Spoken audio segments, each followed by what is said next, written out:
This is the story of one of the most tragic incidents in aviation history. Of how a jumbo jet goes berserk, plunging up and down at 7,300 meters. Of how an innocent mistake made years earlier puts over 500 lives at risk, and how investigators literally stumble on the reason behind the biggest single air crash in history.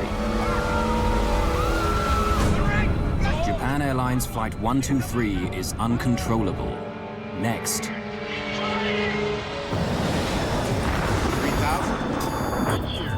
We're not getting any oxygen. We have the terrain alarm. Even Tower Aero Crew 603. We are in an emergency.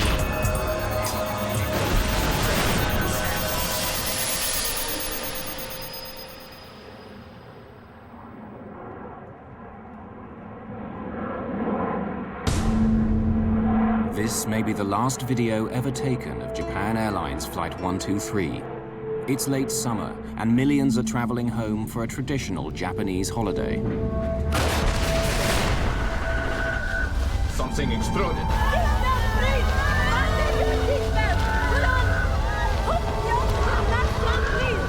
Japan Air 123, request. The plane is only 12 minutes into its flight when terror strikes. It's out of control, plunging up and down hundreds of meters at a time. And it's headed straight into the mountains that surround Mount Fuji, the tallest mountain in Japan. On the ground, Japan Airlines staff search frantically for the cause of the problem. In Tokyo, air traffic controllers try to guide the plane to safety, while the pilots resort to desperate measures to keep the plane aloft.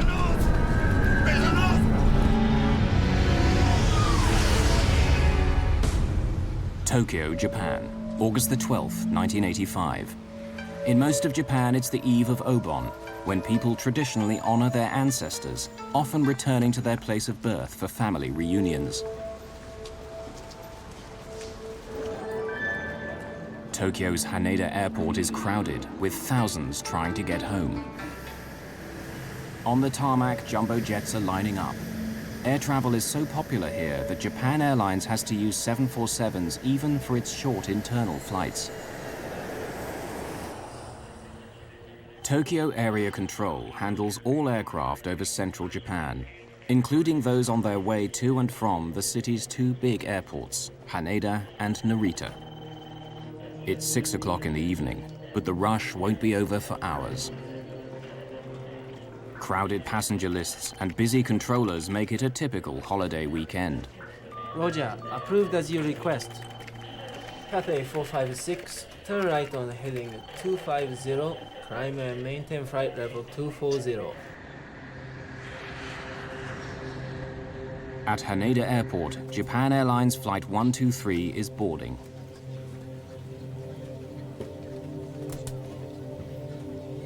Among the passengers is young Yumi Ochiai. She's actually a flight attendant for Japan Airlines, but today she's off duty.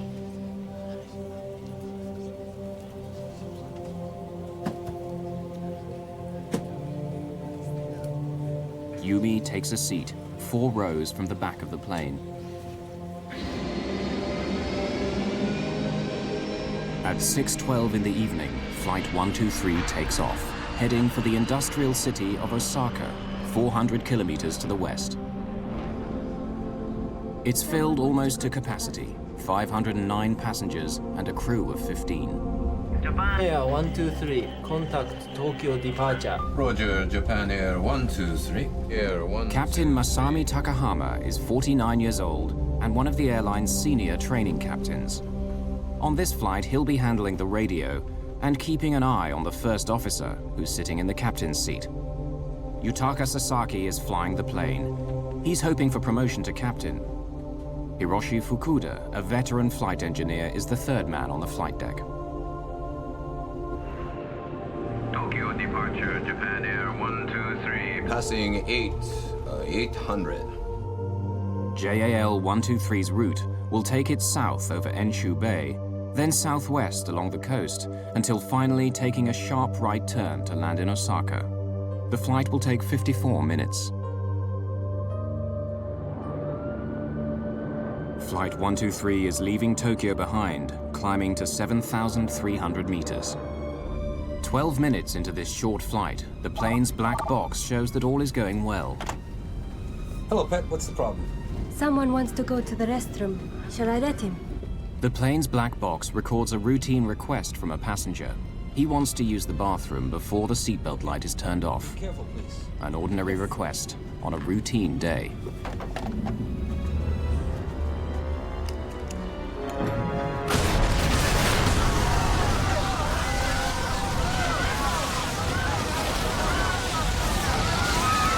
Something exploded.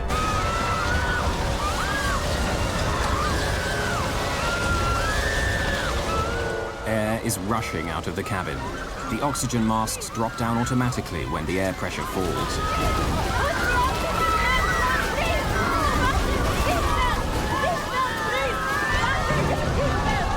The explosion, the sudden loss of pressure in the cabin.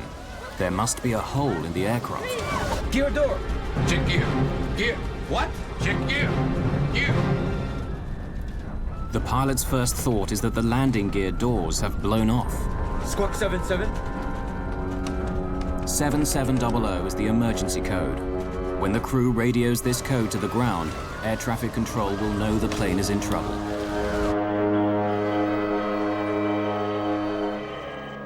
Every plane on the controller's screen carries a label giving the plane's identity.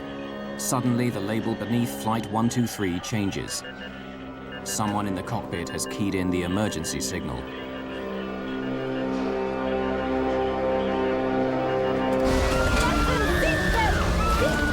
The plane's crew members are baffled. They know only that there's been a loud noise, some sort of explosion, a subsequent drop in cabin pressure, and a growing loss of control. Yet their instruments offer no clues to the mystery. Engines. All engines okay. Ominously, the pilots can't get the plane to respond. It's dropping. Right turn. Right turn. Hydraulic pressure. It's dropping. The plane's flight controls are powered by hydraulic pressure. The elevator, which makes the plane go up and down, the rudder, and ailerons, which make it turn. On a big modern jet, all these are too heavy to operate with cables and levers. Instead, they're controlled by hydraulic fluid, which flows in pipes around the aircraft. It's the lifeblood of the plane. Tokyo, Japan Air 123, request immediate. Trouble. Request return back to Haneda. Over. Roger, approved as you request. Turn right heading 090. Put the mask on securely. Put the band around your head like this. Don't bang so much. Yes, sir. Crew members, please help out with the oxygen bottles. Prepare the oxygen bottles, please. Don't bang so much. Turn it back. It won't go back. Nothing seems to be working. All the controls are dead. They're 7,300 meters up in the air, traveling at nearly 540 kilometers an hour, and unable to control the plane. In the growing uncertainty of the situation, the pilots know they need to get down fast. Descending. The controller is puzzled.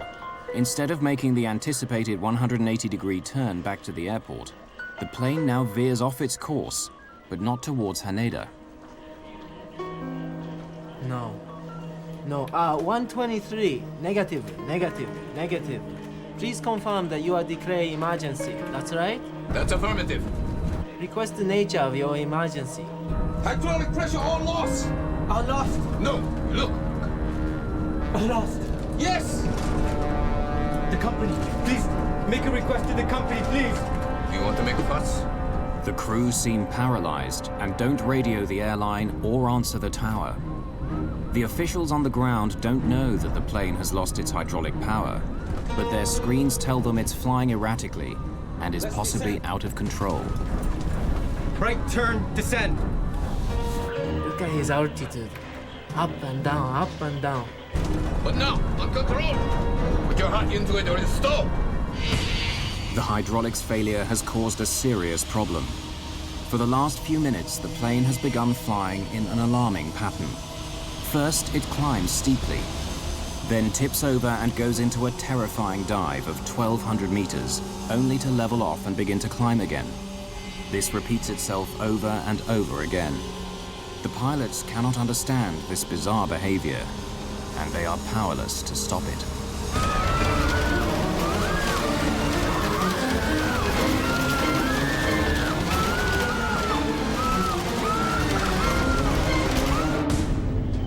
Tokyo Area Control, August the 12th, 1985. The controller receives an emergency signal from a jumbo jet that left Haneda Airport 13 minutes ago. Tokyo, Japan Air 123, request immediate. Trouble. Request return back to Haneda. Over. What's the oxygen mask? In the cabin, confusion and panic spread like wildfire. There's been an explosion, and now some passengers are gasping for air. Seatbelt! Seatbelt, please! Hydraulic pressure has dropped! The plane's precious hydraulic fluid is gone. That's why the flight controls aren't working properly. Don't bang so much. Turn it back. It won't go back. Airline personnel are trained to take charge in a crisis, and passenger Yumi Ochiai helps out even though off duty. Children! At Tokyo Control, the controller is now joined by his supervisor. JAL 123, he's declared an emergency. Says it's uncontrollable. He says he wants to go back to Haneda, but his heading is all wrong. He can't seem to turn. Get him to Nagoya. That'll be the easiest. It's a straight line. The best solution would be for the plane to switch course to Nagoya Airport, which is 128 kilometers straight ahead. But they'd need to start descending immediately if they're going to land there.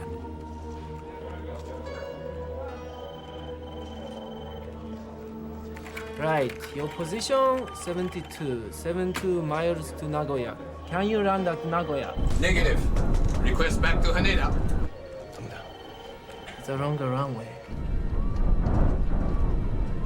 The captain wants to try to get back to Haneda. It's a large airport and ideally suited for a jumbo 747 in an emergency. But it's in the opposite direction. If he can get it down. 123, can you descend? Roger. But the black box shows that he doesn't descend. Without control of the aircraft, they can't. In the thin atmosphere at this altitude, the passengers are finding it difficult to breathe. People without oxygen masks may soon become unconscious. The situation worsens as some of the masks at the back of the plane run out of oxygen. It's been 5 minutes since the explosion, and a flight attendant is finally able to call the cockpit with news about what's happened to the plane.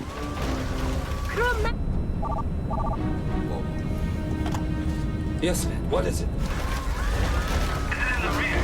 The flight attendant tells the engineer that the explosion has occurred in the rear of the plane and may have come from the baggage compartment. So... There's a baggage compartment furthest to the rear. Listen, right now the baggage compartment right at the back has collapsed. I think we'd better descend. They need to get down quickly before the passengers become unconscious. But the captain seems to be struck by a strange paralysis. All the passengers are using their masks. Shall we descend a little? The captain does not reply. It's possible that by now he and his crew are suffering from hypoxia or lack of oxygen to the brain. The R5 pet? At this altitude, the oxygen in their blood starts to fall. First, their judgment may become impaired. Eventually, they may lose consciousness. The R5 pet? Yes, I understand. Captain, the R5 masks have stopped! At the R5 door, the situation is becoming critical. The oxygen supply has failed. The cabin crew have to give the passengers whiffs of oxygen from a gas bottle.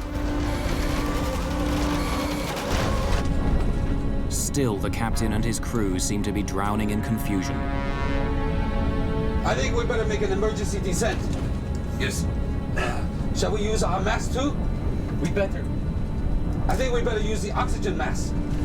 Yes. But they don't put on their masks. No one knows why. It might be indecision or hypoxia beginning to cloud their judgment. At Japan Airlines in Tokyo, flight operations have been alerted to the emergency, but are as mystified as everyone else on the ground. All they know is that over 500 lives are at stake. It's their job to try to diagnose the problem and come up with a solution while the plane is in the air. This is Japan Air Tokyo. Tokyo Control said they received an emergency call from you. Listen, right now the R5 door has broken. Roger. Is the captain returning to Tokyo? What? Can you return to Haneda? Just a moment. We are making an emergency descent. We'll contact you again in a little while. Keep monitoring us, please. Roger. R5 door. Could it have come off? If the door has come off, that could mean an explosive decompression of the cabin as the air rushes out. Passengers may have been sucked out kilometers above the ground. But there's a worse possibility. If the door hit the tail of the aircraft, it could have damaged it. The tail keeps the plane stable. Its rudder and elevators make the plane go up and down or side to side. If the tail is damaged, flight operations will be powerless to assist them. In Tokyo, news that a Japan Airlines jumbo jet is in trouble has leaked almost immediately. Japanese television is already breaking into regular programming with live interviews. Someone saw the crippled jet fly overhead. I knew the plane was in trouble, he is saying. It was swaying back and forth. Then it disappeared in a cloud. Flight 123's meandering route has put it in range of an American Air Force base at Yokota on the northern outskirts of Tokyo. An American controller there has overheard the conversations between the plane and Tokyo Air Traffic Control. He wants to help to offer Yokota runway for landing. Japan Air 123, Japan Air 123, Yokota approach. If you hear me, contact Yokota. The pilots are preoccupied and don't respond. Since they've lost all normal control of the plane, they're now testing the throttles to see what happens. They can make the plane go faster or slower. At least they have speed at their command. As they experiment, they find that if they push the throttles forward when the plane is diving, making the engines go faster, it actually makes the plane come out of the dive and brings the nose up. And if they pull back the throttles when it's climbing, slowing the engines, the nose tips and begins to dive. These actions are the opposite of what a pilot would normally do, but it seems to work, and they begin to flatten out the mad roller coaster ride. Then a second experiment. By applying more thrust to the engines on the left side of the aircraft, they manage to slowly turn the plane right, in the general direction of Tokyo. But then their luck runs out. In the frantic juggling of throttles, the pilots get out of step. It drives the 747 into a frenzy. Both hands! How about gear down? Gear down! Should put the gear down! Lowering the landing gear should slow the plane down and make it more stable. Doesn't work. Should I lower the alternate? For safety, 747s employ an electrically run system, separate from the hydraulics, that can lower the landing gear in an emergency. While the engines are turning, they still have electric power. Lowering the landing gear helps stabilize the plane. The drag of the undercarriage has a dampening effect on the pitching motion. But it also destroys the directional control they were getting by applying more power to one side of the aircraft. Max power. Close to Mount Fuji, the tallest mountain in Japan, the plane makes an abrupt turn to the right and begins a terrifying dive.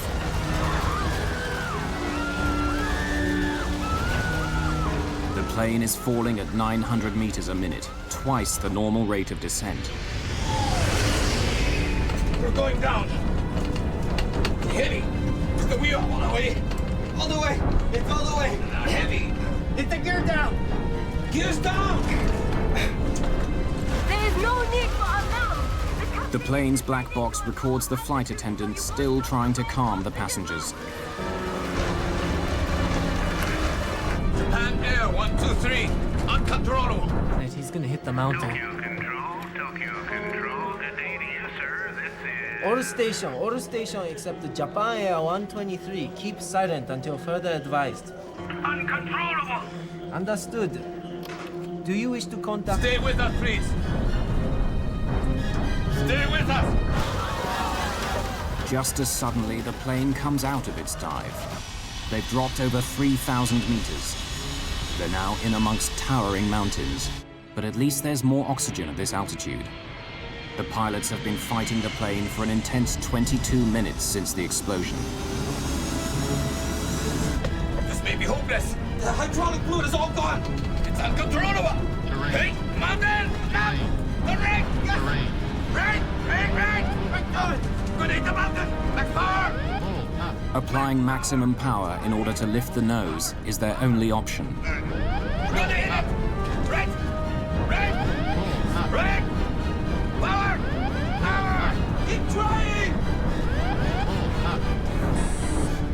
In their efforts to control the plane, they've allowed the speed to drop too much.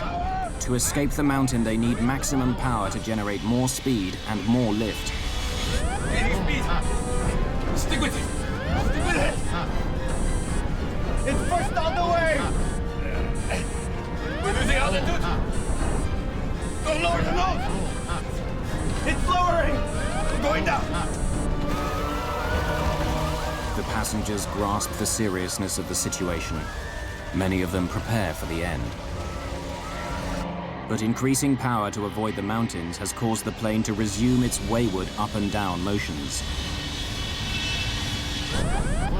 Having run out of options, the crew is forced to repeat the same futile procedures over and over. They've been fighting the plane for nearly 30 minutes now. Japan Air 123, Japan Air 123, Yokota. The air traffic controllers, Japanese and American, are desperate to help, to give Flight 123 any information or reassurance they can. Request radar vector to Haneda. Roger, understood. Keep heading 090. But frustratingly, the plane continues heading off to the northwest, away from both Haneda Airport and Yokota Air Base. Now, with every rise and fall of the plane, they're barely above the mountaintops. Can you control the aircraft now? An ominous silence descends on area control. Japan Air 123, switch radio frequency to 119.7.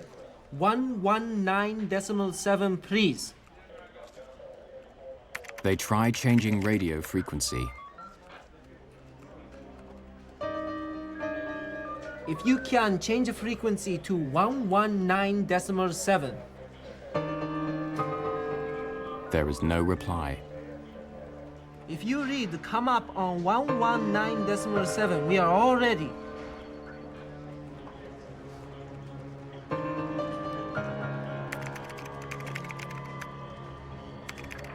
Japan Air 123, yes, we've selected 119.7. What is our position? Your position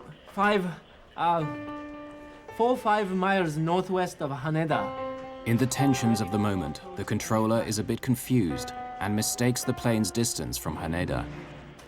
Northwest of Haneda? How many miles? Yes, that is correct. On our radar, you're 55 miles northwest. We are ready for your approach at any time. Yokota is also available for landing. Let us know your intentions. Over. At Haneda Airport, emergency services are being mobilized for the plane, wherever it can touch down. Yes, roger. They say we're 25 miles west of Kumakaya. Suddenly, the plane goes into a steep dive, the worst yet. Stop the flap! Power! Flap up! Flap up! Flap up! Power! Power! The plane is falling at 5,500 meters a minute. Raise the nose!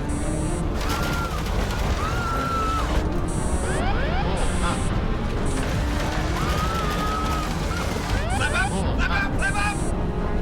Hit up! Raise the nose! Raise the nose!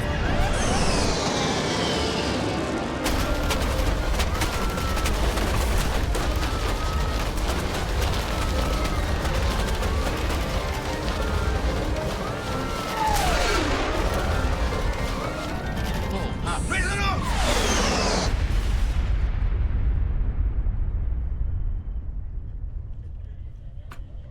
Japan Air 123. Japan Air 123. Can you hear me? Japan Air 123, Japan Air 123, do you read? Japan Air 123. Japan Air 123. Japan Air 123 is gone.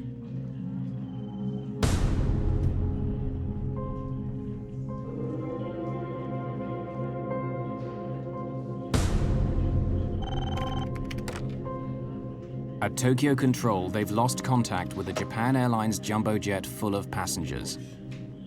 An American plane flying in the area has been listening in to the drama of Flight 123 and reports seeing flames in the mountains some 100 kilometers west of Tokyo. One of the C-130 pilots later said that they even guided a rescue helicopter to the scene. And American Marines stood by ready to rappel down to the burning wreckage. But before they could do so, they were ordered to return to base. Rivalry between the various Japanese emergency forces is reported to have caused confusion and delays as the victims of the crash wait for help. During the night, the Japanese Self-Defense Force arrives on the scene. A helicopter flown by Captain Isuzu Omori finds the crash site. The pilot radios in. Miraculous, Victor 107. I see something. I see flames in about 10 spots over an area of about 300 meters square. Victor 107, Miraculous. Is there any sign of survivors? Victor 107, no signs of survivors. Visibility poor. Too much smoke. Victor 107, can you land to investigate? Not a chance. It's a 45-degree slope down there. Nowhere to put down. And there's fire everywhere.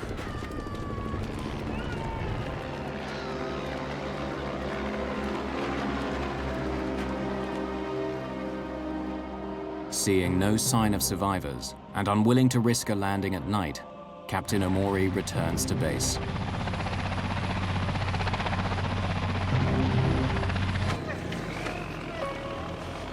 Meanwhile, a team of rescuers is on its way by road. But since they don't expect to find anyone alive, they spend the night in a village 68 kilometers from the crash site.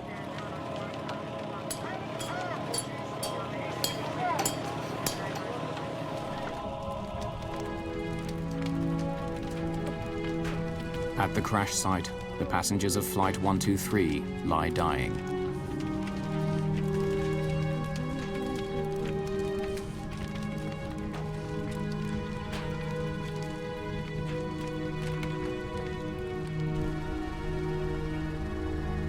The next morning, the last moments of Flight 123 start to become clear.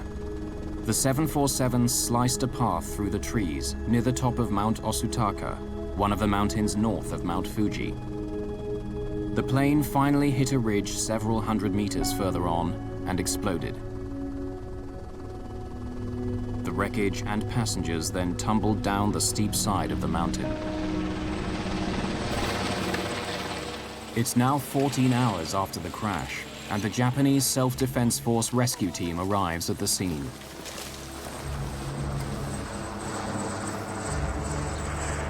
They are confronted with the worst single aircraft accident in history.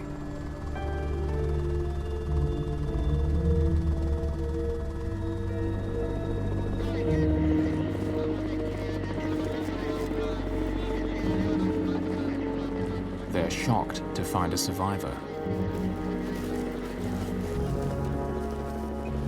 It's the off-duty flight attendant, Yumi Ochiai, still hanging on to life.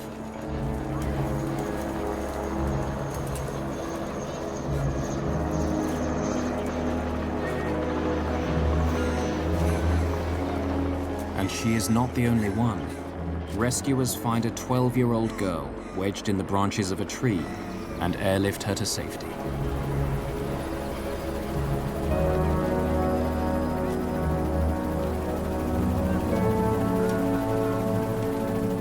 Incredibly, 2 more passengers are alive, a young mother and her 8-year-old daughter. It's nothing short of a miracle. But how have these 4 survived? The human body is believed to be able to stand a forward deceleration of up to 25 times the force of gravity. But investigators report that from the speed at which the aircraft hit the ground, those at the front of the plane experienced a sudden stop of over 100 Gs.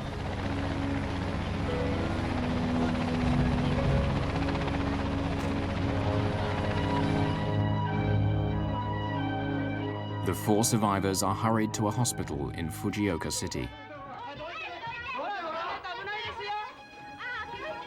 Investigators will soon discover that all 4 of the surviving passengers were seated in the last 7 rows. This is how they survived. In the back of the 747, the impact forces were much less. Sheer luck had protected them from the flying debris. Yumi Ochiai has a broken pelvis and a fractured arm. She tells a disturbing story of what happened as she lay on the mountain, awaiting rescue, and that many more passengers survived the crash.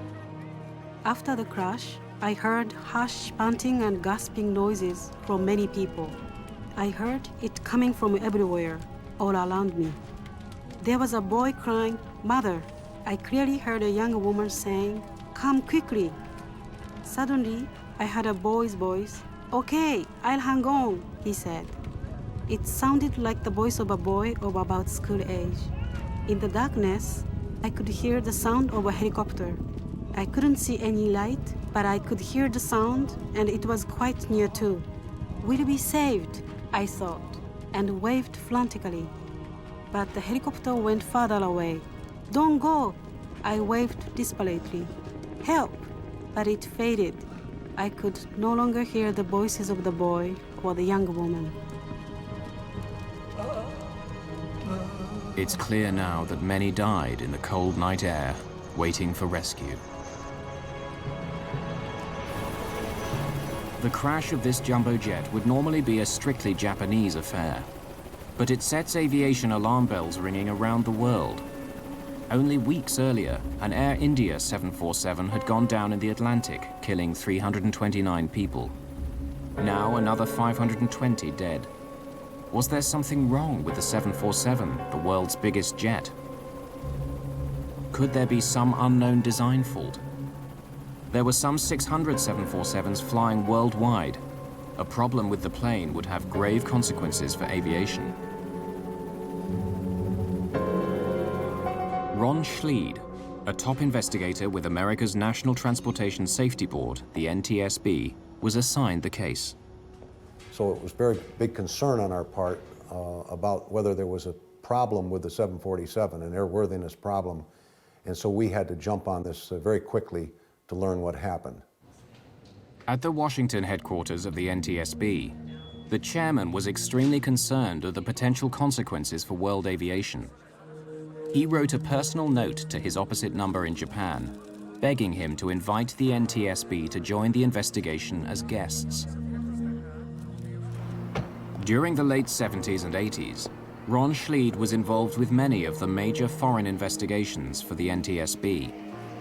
He's familiar with the sensitivities of working with foreign governments and heads to Tokyo, where he'll meet the rest of his team, representatives from Boeing, the plane's manufacturer, and an engineer from America's Federal Aviation Administration.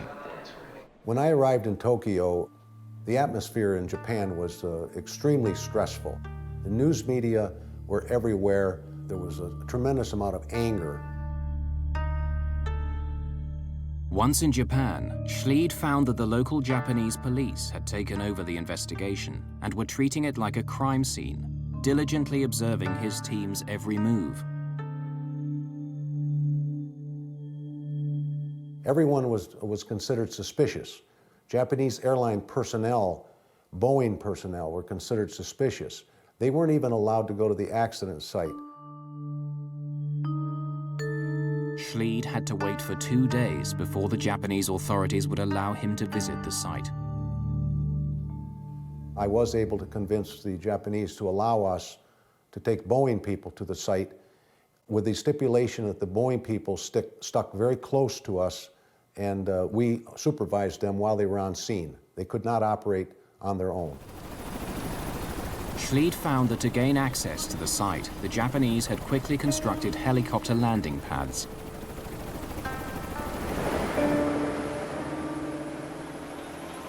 It was an amazing sight to look up at this mountain and see what looked like wreckage from an airplane at a distance, but you could not recognize any part of an airplane. There were scores of helicopters in the air, landing and taking off every couple minutes.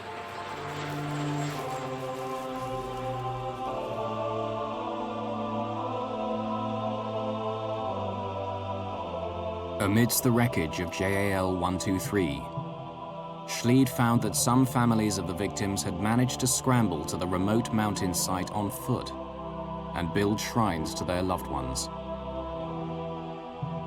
From above, flowers rained down on the investigators.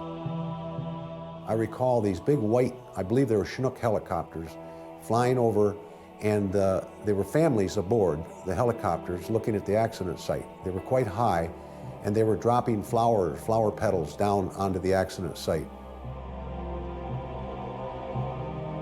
The one thing that we found when we got to the accident site was that many of the passengers had a lot of time to think about the end. And they found many, many notes written on pieces of paper, anything they could get their hands on. My darling wife, life with you has been wonderful. Our children have grown up to be people I am proud of. I never dreamed that the dinner we had last night would be our last together.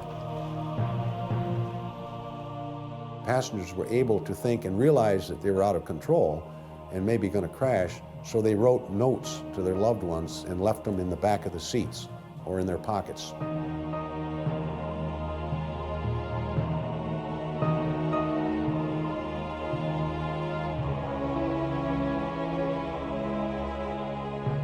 But what could have caused this disaster? Neither the heart-rending letters nor the tangled wreckage yet yield any answer to what happened to Flight 123. Still, the main thing the investigators have to go on are the words on the plane's cockpit voice recorder, those of the plane's flight engineer who had said that door R5 was broken. They believe that the door has somehow come off in flight, crashed into the tail, and damaged the plane's flying surfaces, the horizontal stabilizer, which makes the plane go up and down, the rudder, which controls side-to-side movement. But then, a piece of news that destroys that theory totally. The door had not come off. It's found by the investigators amidst the wreckage. The flight engineer was wrong. Right now the R5 door has broken. The warning light on his panel led him to believe that the door had failed in flight. But the alarm may well have been set off by a short circuit in the electrical system, caused by the ceiling collapsing in the explosion. It was not a broken door that caused Flight 123 to crash. The investigators would have to look elsewhere. Stop the flap! Power! Power! Power! Flap up! Flap up! Flap up! Flap up! It's up! Raise the nose! Raise the nose!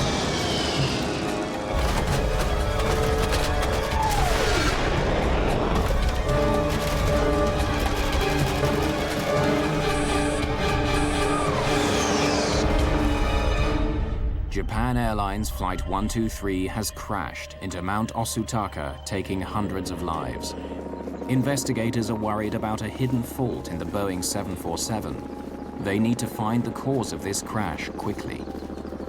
A photograph taken by an amateur photographer provides the first clue to the mystery of why the plane became unflyable. There's something odd about the image. Photographic technicians put it on a computer and work hard to enhance the photograph, to sharpen up its blurred lines. Finally, they get a clear enough picture. The whole huge tail fin of the airplane is missing. It's what keeps the plane steady. Since most of the plane's hydraulic fluid lines pass through the fin, it starts to make sense why they lost hydraulic pressure and control of the plane. Then, a Japanese Navy ship steaming across the bay south of Tokyo came upon the plane's tail fin floating on the sea. It's at the very spot where the plane had first reported an emergency. Investigators are now certain that the starting point of the accident must have something to do with the tail of the aircraft.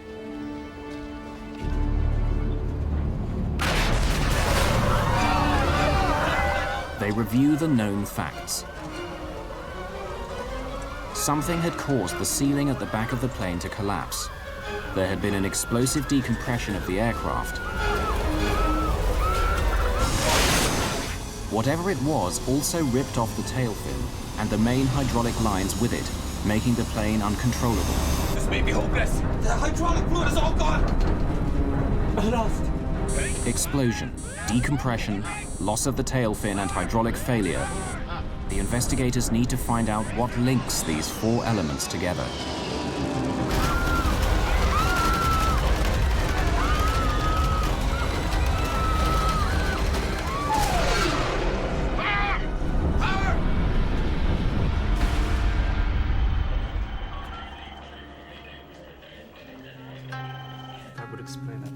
Routinely, the investigators begin by looking back into the plane's history. And they make an intriguing discovery. The plane had been in another accident 7 years earlier.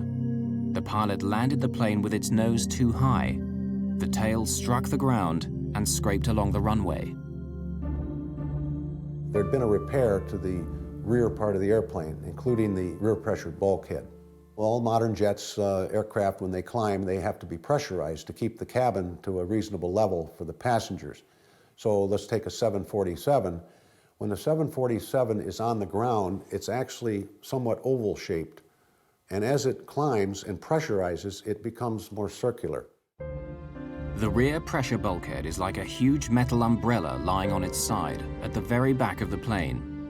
Its purpose is to stop pressurized air escaping from the cabin out through the tail of the aircraft. It must be very, very heavy and strong because the forces are tremendous. They're over 8 psi differential, lot of pressure. The design of 747 aft pressure bulkhead was what they call a dome. And it was designed to take the pressure with a lot less heavy metal, and it's a typical design. It's a pressure dome. 7 years earlier, Japan Airlines called in Boeing to repair the cracked bulkhead. Boeing engineers spliced a new panel into the damaged bulkhead. But at the accident site of Flight 123 in 1985, Ron Schleid stumbled across a piece of wreckage that unraveled the whole mystery. It was a piece of this new panel that had been spliced into the bulkhead. The repair had in fact not been done correctly. There was only one row of rivets holding that joint together, where there should have been 2 rows of rivets holding the joint together. To explain to the Japanese investigators what he discovered, Ron Schleid sketched out how the repair should have been made and the mistake that had been made. It was a catastrophic error. The rivets were carrying twice the force they should have been. One of the FAA engineers there did some calculations for us based on this earlier repair of the bulkhead. And his theory was if the repair wasn't done correctly, for example, if they had not put the rivets in properly and they only had 1 row of rivets holding the bulkhead together versus 2 as designed, that it possibly would fail prematurely. The FAA engineer calculated that the faulty repair to the bulkhead would fail after 10,000 flights.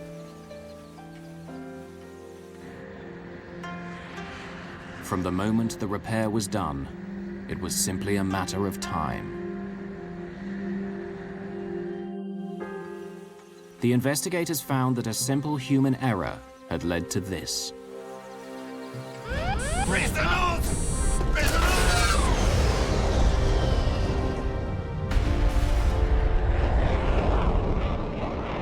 On a summer's evening in 1985, Japan Air 123 lifts off from Haneda Airport. It's the 12,319th takeoff since the repair of the damaged bulkhead, a repair that the investigators calculated would only hold for 10,000 flights. As the plane climbs to 7,300 meters, the air outside gets thinner and thinner, but the air inside the cabin is pressurized for the passenger's comfort. The difference of pressure between the passenger cabin on one side of the bulkhead and the unpressurized tail on the other stretches the bulkhead and its faulty repair to the breaking point. In a test which duplicated these conditions, cracks began to appear and lengthen around the rivet holes until the bulkhead snaps. In an instant, pressurized air from the cabin blows a hole in it 2 to 3 meters square, bringing down the ceiling around the rear toilets. The highly pressurized air blasts its way into the tail fin of the aircraft and simply blows it off. From that moment on, the plane is doomed. The pilots don't know, and will never know, that most of the tail of their aircraft is missing, blown off into the sea below along with the crucial hydraulic lines that allow them to control the plane. It all finally makes sense. Without the stabilizing influence of the tail, and with the loss of ability to control the rudder and flaps, the pilots cannot control the plane. The giant aircraft now oscillates in a terrifying motion called the phugoid cycle.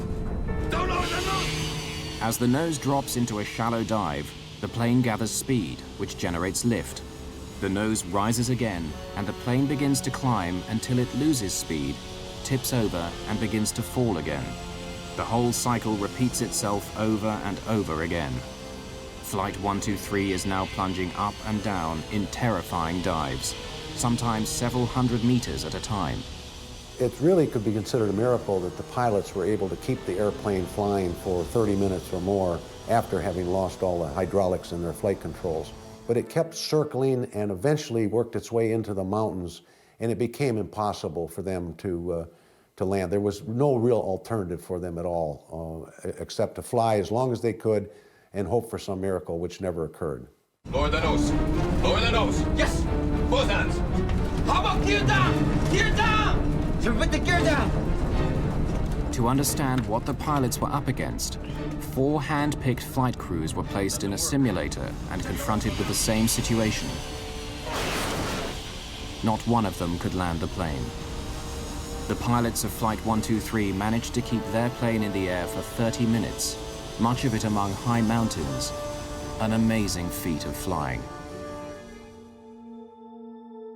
Back in Tokyo, as the cause of the JAL accident was identified, Ron Schleid had to break the news to his colleague from Boeing, one of the top designers of the 747. The simple truth was that a single row of rivets had been used when a double row was required. And when we described our findings to him, you can imagine this Boeing man became very, very upset. Personally was crying because of the fact that his airplane that he designed and then the people that did the repair, because it was Boeing people that designed and did the repair, had made an improper repair that caused the airplane to crash. The Japanese police wanted to bring criminal charges against Boeing for its part in the tragedy, but the prosecutors decided not to go ahead. Boeing's reputation was damaged, but if they could derive any comfort at all from this tragedy, it was that there was no inherent fault in the 747. The plane continues on to become one of the most successful civil aircraft of all time. However, Japan Airlines, the innocent party, had no such comfort. After I left the scene and came home, it was my understanding that one of the senior Japanese Airlines maintenance managers actually committed suicide. The Japanese Airlines president resigned. The bookings slumped. Rumors abounded in Japan that the airline was indeed guilty and that Boeing was just taking the rap for a valuable customer. It's taken years for Japan Airlines to recover from this experience, the worst single plane crash in history.